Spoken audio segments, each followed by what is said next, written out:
નમસ્કાર વિદ્યાર્થી મિત્રો, કેમ છો? આ બધા એકદમ મજામાં છો? તો એ અપેક્ષાની સાથે આજના લેક્ચરની શરૂઆત કરીએ.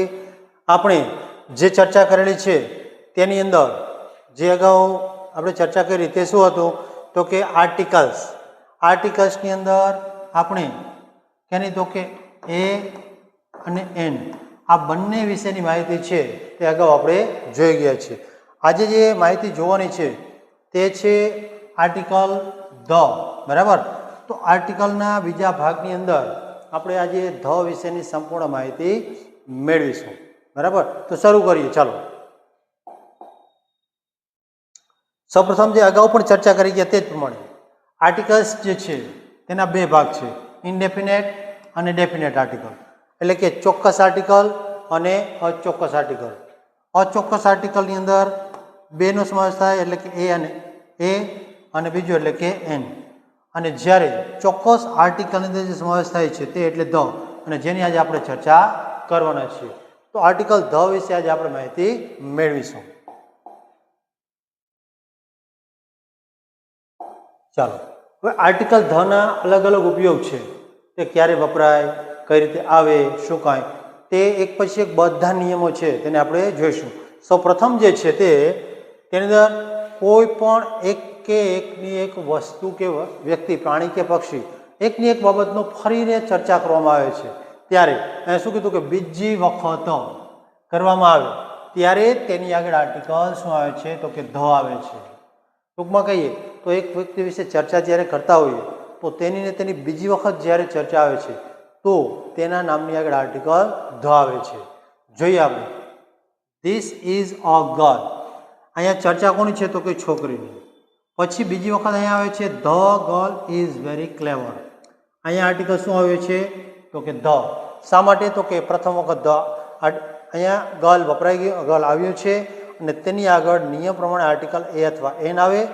જ્યારે બીજી વખત વપરાય છે ત્યારે નહીં કે આર્ટિકલ એ, પણ શું આવે છે આર્ટિકલ ધ. ચાલો, ધેટ ઇઝ અ ગાર્ડન. ગાર્ડનની ચર્ચા છે, આર્ટિકલ શું આવ્યું છે એ.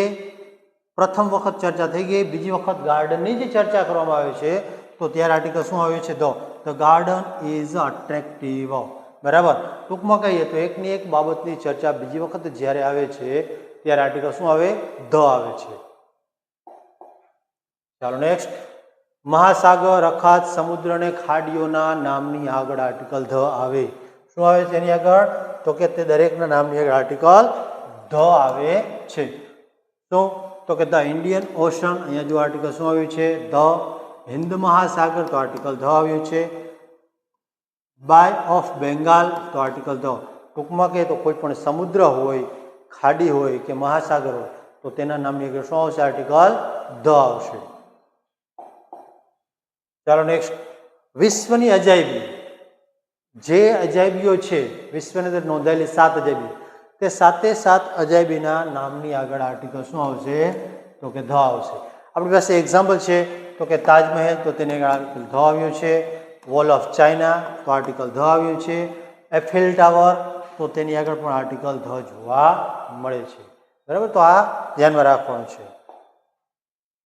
ચાલો, ત્યાર પછી કયું, શરીરના અંગો અને દિશાઓના નામની આગળ આર્ટિકલ ધ આવે. શરીરના અંગ, વિશિષ્ટ અંગ પણ કહી શકીએ આપણે. તો જો કોઈ પણ અંગની ચર્ચા કરતા હોય તો તેની આગળ શું આવે છે આર્ટિકલ ધ. અહીંયા જોઈએ તો હાર્ટ, હૃદયની વાત કરી છે તો હાર્ટની આગળ શું લાગ્યું છે આર્ટિકલ ધ. પછી તે જ રીતે બ્રેઇન, મગજ, તો તેની આગળ આર્ટિકલ ધ. તો આ શરીરના અંગો છે. તે જ પ્રમાણે દિશાઓના નામ, ઈસ્ટ છે, વેસ્ટ, તો એની આગળ આર્ટિકલ શું લાગ્યું છે ધ લાગેલું જોવા મળે છે.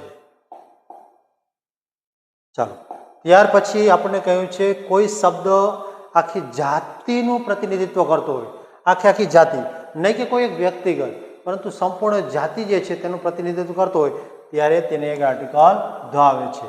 તેની અંદર કઈ કઈ બાબતનો સમાવેશ થાય તો કે તેમાં કોઈ એક પ્રાણી, વ્યક્તિ, પક્ષી, ફળ, ફૂલ વગેરે કંઈ પણનો સમાવેશ થઈ શકે છે.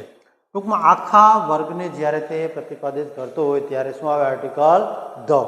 Example, black. અહીંયા બ્લેક એટલે કાળો વ્યક્તિ ખરો, પણ એક કાળા અને ગોરા પ્રમાણે અહીંયા કાળા વ્યક્તિની ચર્ચા કરી છે તો આ એક વ્યક્તિ માટે નથી, બધા સમૂહને લાગુ પડે છે. ધ ટાઈગર, તો અહીંયા આપણે કહીએ ટાઈગર ભાઈ ભારતનું રાષ્ટ્રીય પ્રાણી છે, તો એક જ ટાઈગર રાષ્ટ્રીય પ્રાણી નથી, પરંતુ બધા ટાઈગરને લાગુ પડે છે. પછી ધ ટીચર, તો અહીંયા ટીચર શબ્દ જે છે તે કોઈ એક પર્ટિક્યુલર એક જ ટીચર માટે નથી વપરાયું, પરંતુ બધા જ શિક્ષકો માટે આ વપરાયેલો શબ્દ છે. ધ બ્લાઇન્ડ, આંધળી વ્યક્તિ. ધ સ્પેરો, ચકલીની વાત છે. ટૂંકમાં આખી જાતિને જ્યારે પ્રતિપાદિત કરતો હોય ત્યારે શું આવે? આર્ટિકલ ધ આવે છે. ચાલો નેક્સ્ટ. કુદરતના અજોડ તત્વો જે છે તેની આગળ આર્ટિકલ ધ આવે છે. એટલે કે અર્થ, સન, મૂન, ટાઇટન, પ્લુટો, આ બધાની અંદર આપણે જોઈ શકીએ છીએ શું આવ્યું છે? Article the. બરાબર. ટૂંકમાં કે કુદરતી વસ્તુઓ જે છે કે જે અલૌકિક છે તેની આગળ આર્ટિકલ ધ આવે છે. ચાલો, પછી આવે છે ધર્મગ્રંથ. કોઈ પણ ધર્મનો જે ધાર્મિક ગ્રંથ છે તેની આગળ ફરજિયાત આર્ટિકલ શું આવે છે? તો કે ધ. અહીંયા આપણે ગીતા, રામાયણ, બાઇબલ અને કુરાન, આના સિવાયના પણ કોઈ પણ ધર્મના ગ્રંથ લઈ લેવાની છૂટ. તો અહીંયા the Gita, the Ramayana, the Bible, the Quran અને ધ અવેસ્તા, આના સિવાય કોઈ પણ ગ્રંથ હોય પણ ધાર્મિક ગ્રંથ હોય ત્યારે આર્ટિકલ ધ લાગે છે. ત્યાર પછી સમાચાર પત્રો જે છે, કોઈ પણ સમાચાર પત્ર લઈ લેવાની છૂટ, તેના આગળ ફરજિયાત આર્ટિકલ શું લાગશે? ધ. ધ સંદેશ, the Divya Bhaskar, the times of India. અહીંયા બે વખત ધ એટલા માટે આવ્યું છે કે જો આપણે જોઈ શકીએ કે ઓલરેડી તેના નામની અંદર આર્ટિકલ ધ છે. એ આર્ટિકલ નથી પણ તેના નામની અંદર જ ધ શબ્દ આવે છે, એટલા માટે આ આર્ટિકલ છે ને આ તેનું નામ છે. ધ ઇન્ડિયન એક્સપ્રેસ વગેરે કોઈ પણ છાપું લઈ લેવાની છૂટ. બરાબર. તો તેની આગળ શું આવે? આર્ટિકલ ધ આવે છે. પછી જહાજના નામની આગળ જાણીતું જહાજ હોવું જોઈએ. બરાબર. તો તેની આગળ આર્ટિકલ શું આવે છે? ધ. આપણી પાસે એક્ઝામ્પલ છે અહીંયા બે, ટાઇટાનિક છે અને વિક્રાંત. બરાબર. તો ધ ટાઇટાનિક, ધ વિક્રાંત અને ધ સાગર સમ્રાટ. બરાબર. આ રીતે કોઈ પણ આર્ટિકલ જે છે, કોઈ પણ વિશિષ્ટ જહાજ જે છે તેની આગળ આર્ટિકલ ધ આવશે. ભૌગોલિક સ્થળ, ભૌગોલિક સ્થળના નામની આગળ ફરજિયાત આર્ટિકલ શું આવે? તો કે ધ. ભૌગોલિક સ્થળ કોને કહે? તો કે north pole, south pole, east pole, આ પ્રમાણે. તો અહીંયા the north pole, the south pole વગેરે વગેરે કોઈ પણ જ્યારે ભૌગોલિક સ્થળની ચર્ચા હોય તો ત્યારે આર્ટિકલ ધ આવે છે. ત્યારબાદ અહીંયા ત્રણ શબ્દ આપ્યા છે: ઓલ, બોથ અને હાફ. આ ત્રણ જે છે તે વિશેષણ તરીકે જ્યારે વપરાયા હોય અને તેના પછી આર્ટિકલ ધ આવે છે. યાદ રાખશો, અત્યાર સુધી આર્ટિકલ છે તે આગળ આવતું હતું, જ્યારે અહીંયા આ ત્રણ શબ્દ પૈકી કોઈ પણ શબ્દ વપરાય તો તેના પછી એટલે કે બીજા સ્થાને આર્ટિકલ ધ જોવા મળે છે.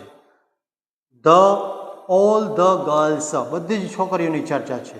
પછી હાફ ઓફ ધ વર્ક, અડધું કાર્ય. તો અહીંયા હાફ પછી અહીંયા આર્ટિકલ ધ જોવા મળે છે. પછી બોથ ધ સ્ટુડન્ટ્સ, અહીંયા સ્ટુડન્ટ્સની ચર્ચા છે પણ કેવા તો કે બંને, એટલે અહીંયા આર્ટિકલ ધ આવ્યો છે. બરાબર. ત્યારબાદ નિશ્ચિતતા દર્શાવવા માટે આર્ટિકલ ધ વપરાય છે. નિશ્ચિતતા કોને કહેવાય? પહેલા તો નિશ્ચિતતા અગાઉથી નક્કી કરેલું કોઈ કાર્ય. દાખલા તરીકે મંદિરે જવું છે તો મંદિરની ચર્ચા છે. પહેલા આપણે કયું અહીંયા જોઈએ શું કે let's go to the temple. અહીંયા લેટ્સ બોલ્યા છે એનો અર્થ એવો છે કે પ્રથમ મનની અંદર તેની ચર્ચા થઈ ગઈ છે અને ત્યાર પછી આ ટેમ્પલની ચર્ચા આવી એટલે બીજી વખત ઓટોમેટિક ધ આવે છે, એટલા માટે આર્ટિકલ ધ આવે. બરાબર. Please open the door. અહીંયા જ્યારે પ્લીઝ શબ્દ બોલીએ છીએ ત્યારે મનની અંદર નક્કી થઈ ગયું છે કે દરવાજો ખોલવાની ચર્ચા કરવામાં આવી છે, તો ત્યારે તે દરવાજો ખોલવાની અંદર તો દરવાજો આવે છે તેના નામની આર્ટિકલ ધ આવે છે. ટૂંકમાં અગાઉથી નિશ્ચિત થઈ ગયું છે, નક્કી થઈ ગયું છે તે દર્શાવતો શબ્દ. ચાલો નેક્સ્ટ જોઈએ. પછી કીધું કે માનવ જાતિઓ, પ્રજાઓ અને કુળવાચક નામની આગળ આર્ટિકલ ધ આવે. કુળવાચક નામ, માનવ ધર્મ, બરાબર, અથવા તો કોઈ પણ દેશની જાતિ. તો અહીંયા ઇન્ડિયન, અહીંયા ભારતીય એવું કીધું છે. તો ભારતીય છે કોઈ એક પર્ટિક્યુલર વ્યક્તિ માટે નથી, પરંતુ આખા ભારતની અંદર રહેતા તમામ લોકો માટે આ શબ્દ વપરાય છે. તો એના માટે આર્ટિકલ શું આવે? અહીંયા ધ આવે છે.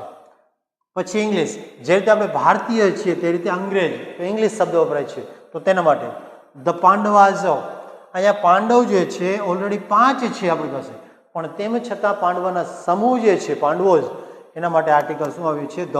પછી ધ બ્રાહ્મિન્સ, અહીંયા જોઈએ બ્રાહ્મણની ચર્ચા, કોઈ એક પર્ટિક્યુલર બ્રાહ્મણની નહીં, પરંતુ આખા બ્રાહ્મણ સમાજની ચર્ચા કરવામાં આવી રહી છે.